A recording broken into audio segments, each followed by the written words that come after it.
SARS has finally got the cigarette barons over a barrel. We speak to Yusuf Abramjee of Tax Justice South Africa about the latest developments. Welcome, Yusuf. Thank you, Chris. Compliments of the seasons as well.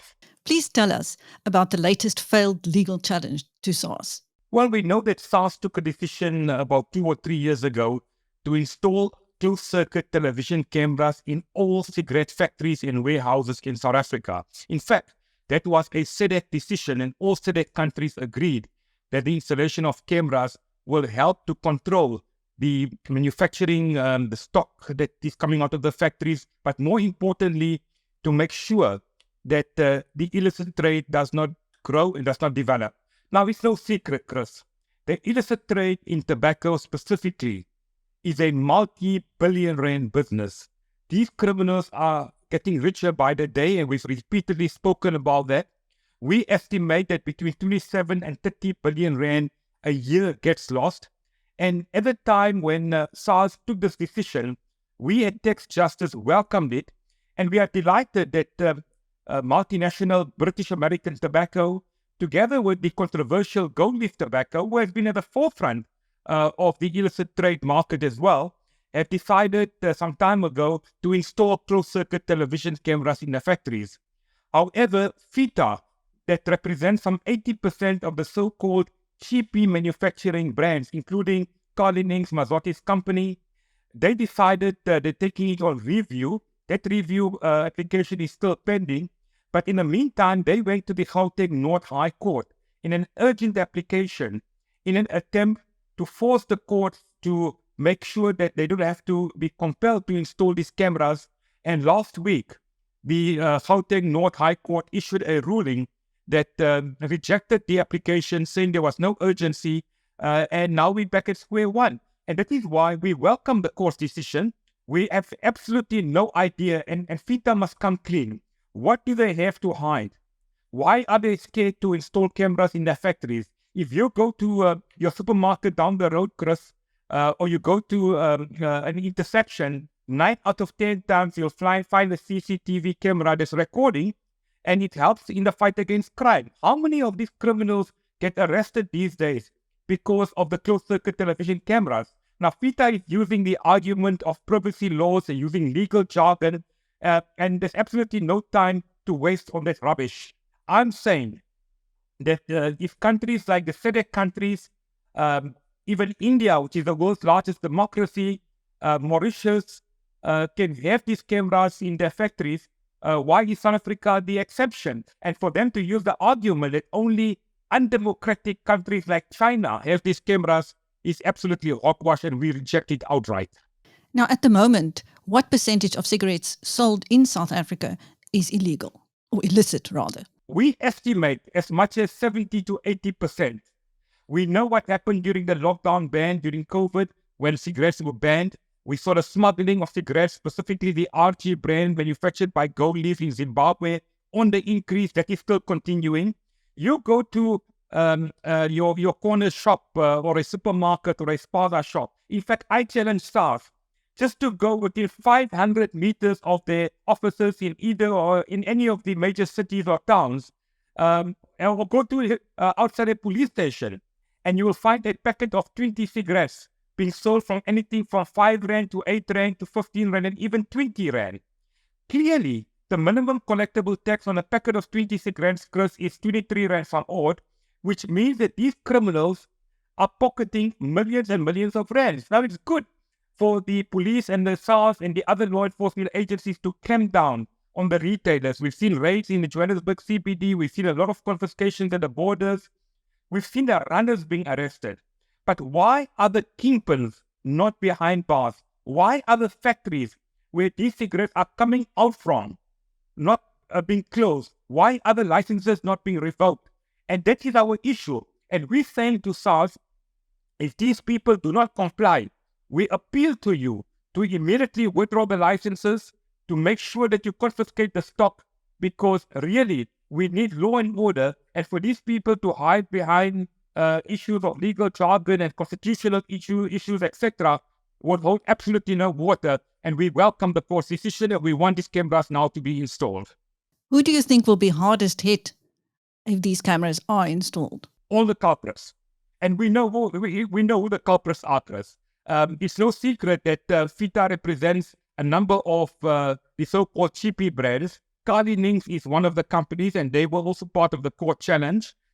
We know that Gold Leaf Tobacco, the same company that's been implicated in the illicit trade over and over again, that was exposed on the gold mafia expose on Al Jazeera last year. And by the way, Al Jazeera had a worldwide expose on the illicit trade, the gold smuggling, the money laundering. There were whistleblowers that came forward. President Cyril Ramaphosa got up in Parliament in response to a question, promising that action will be taken. Investigations are underway. Some banks were even implicated, including Sasfin.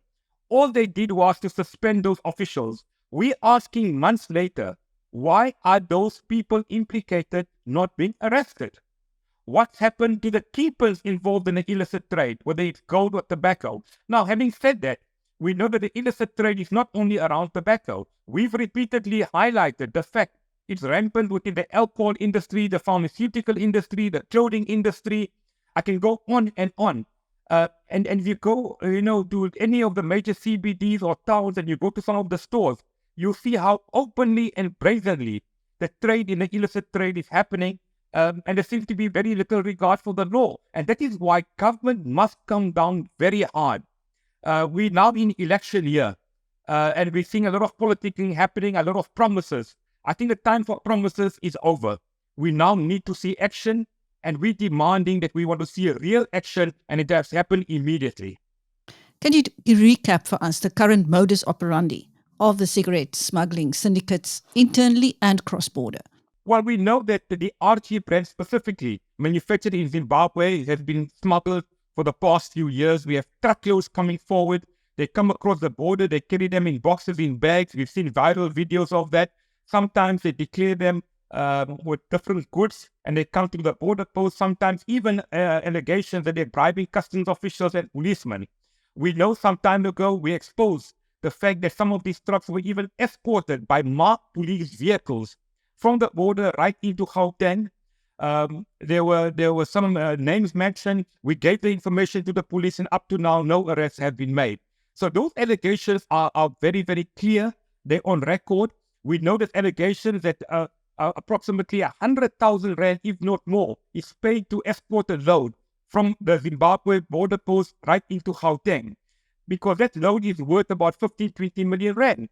You've seen photographs, Chris. We saw them on social media of tankers, oil tankers, petrol tankers, the cigarettes being concealed inside those tankers. The runners, the drivers get arrested. We've seen a few convictions, but where are the kingpins? When you talk of the local trade in South Africa, these cigarettes are manufactured right in these factories where there are no cameras, for example. No wonder we are seeing some of these brands flooding the market for far below the minimum collectible taxes. There's also allegations of hidden factories and hidden warehouses, and that is why we are appealing to anyone with information about these hidden factories and warehouses to come forward and to pass on the information, even anonymously, so that we can get to these culprits and make sure that they are arrested. We know the law is very clear. You need a license to operate a cigarette factory. There are certain requirements from SARS, customs and excise, deposits, etc. But for these people to manufacture them and to hide the stock in warehouses is a major problem. And that is why, coming back to the point that I made earlier, these CCTV cameras, in our view, will go a very long way, in some way, to cut down the illicit trade. And by the way, a major trade union, the Food and Allied Workers Union, has come out in support of these cameras. And I'm happy that, as I mentioned, at least two companies have got them.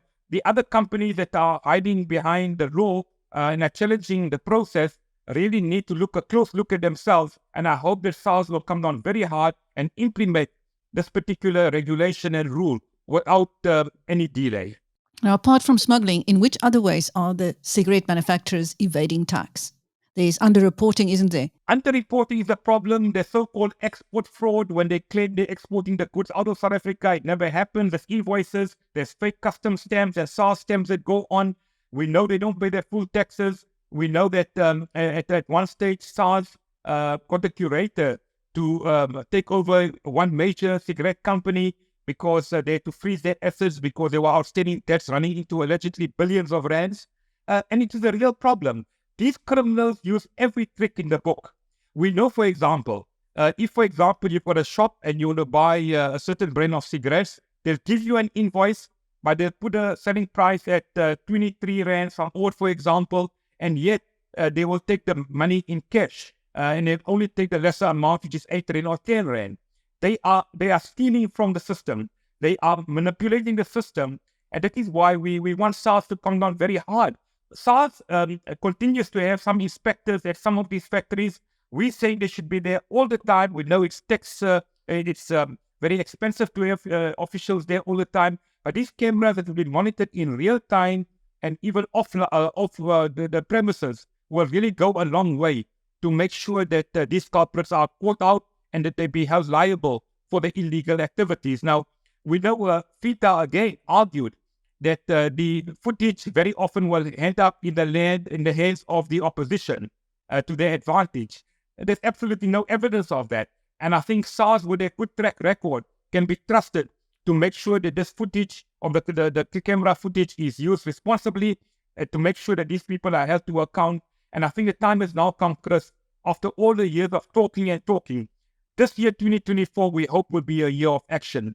The illicit trade is stealing from the poor. It's stealing from people that need schools, health facilities, education, basic services that we don't have. And we know billions of rands get lost annually. And as much as SARS is trying, and they're trying to bring an end to the illicit trade, we believe in this last lap, they now need to go the extra mile and make sure that they act. And I think SARS must show their muscle. They need to withdraw the licenses of the culprits. I don't know why they're hanging onto the licenses. Perhaps they're getting a few billion rand in taxes for the little bit of taxes these people are paying. But really, they need to make some decisive decisions without fear and without favor, and now is the time. And if they do so, the cigarette barons are likely to lose billions a year, are they not? Most certainly, we know the lifestyle they are living. We know allegations of some of them links to politicians. We know allegations of them getting protection. We know some of them allegedly working with corrupt cops. The lawlessness just continues. The Coach Mafia expose showed how billions of rands were being laundered out of South Africa through our banks, believe it or not, by manipulating the system. That meant money ended up in Dubai. One alleged money launderer, the kingpin, fled South Africa just before the expose and is now living a life of luxury in Dubai. Those people should be extradited and brought back to South Africa. We know one particular businessman from Zimbabwe. His name came up repeatedly in the Al Jazeera expose. Why is he not being arrested and charged? It really poses a lot of questions. We know investigations, by the way, take a very long time, but clearly years and years and years, and this information was lying right at the doorstep of the various law enforcement officials, and they did very little. It does raise a lot of questions and concerns as well. And Dubai seems to have become a destination of choice for fugitives from South Africa. Indeed, we know how the extradition process works. We know during some of the kidnappings of business people in South Africa, you are forced to pay the money through the Hawala system in Dubai, and that is where the criminals were collecting the cash. That system in Dubai, we know, is hopelessly useless, and criminals are getting away with it. And even the Dubai authorities failed to act. So Dubai is seen as a haven. We know some of the money has ended up in the Far East, and that is why it's so easy for these criminals to take the money from point A to point B. And you know very well, Chris, the Hawala system, how it works. You simply go to a person around the corner, you give him, for example, 10 million rand. Within moments, you can go to a place in Dubai or in India or in Pakistan or any other part of the world and collect that currency immediately from somebody there without the money physically leaving South Africa. We know at one stage, people were taking the bags and bags of cash via the airlines out of our Tambo International Airport to countries without the proper checks and balances. During the gold mafia expose again, you saw how bags of gold was being taken. They had footage from Zimbabwe right into Dubai on the plane, on Emirates in first class. And no questions are being asked. And so what does it tell you? It tells you that the system is rotten. It tells you that the systems are not in place to control the illicit trade and the movement of cash and other illicit products, and it is a growing problem. Thank you. That was Yusuf Abramjee of Tax Justice SA speaking to BizNews. I'm Steyn. Thank you, Yusuf. Thank you.